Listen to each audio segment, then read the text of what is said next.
Card 42. For this problem, you need to know the definition of integer, and you need to know how to solve which of the following could be questions. So I know that's vague, but you will see what I mean as we tackle this solution.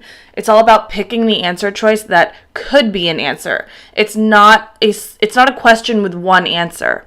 It's a question with answer choices, and we want to know which of them could be the right answer. So it does make it a little bit trickier, but I'm going to show you how to tackle this sort of question. This is an interesting problem, and you will definitely see something like it. Maybe it won't be set up like this, but there will be something like it on your test. So let's draw quickly what we're dealing with.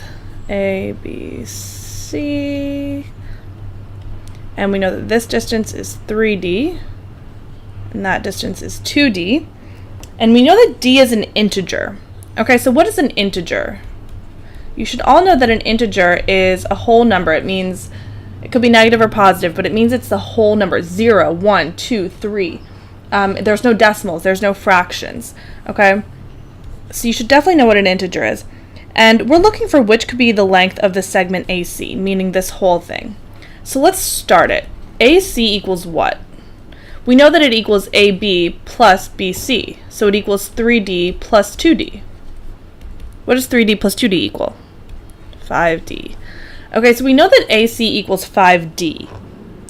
We also know that D is an integer. So we know that the length of AC will be 5 times some integer. And if we start plugging in some random integers, say that D equals 1, that means that the total length of AC will be 5 times 1, which equals 5. Say that D equals 2. Then AC will equal 5 times D, or 5 times 2, which is 10. Say D equals 3. AC will be 5 times 3, or 15. What you notice here is that whenever D is an integer, AC becomes a multiple of 5.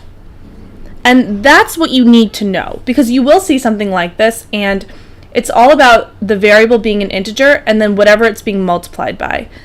So if it's 5D, then 5D must be a multiple of 5, because 5 times any integer will be a multiple of 5.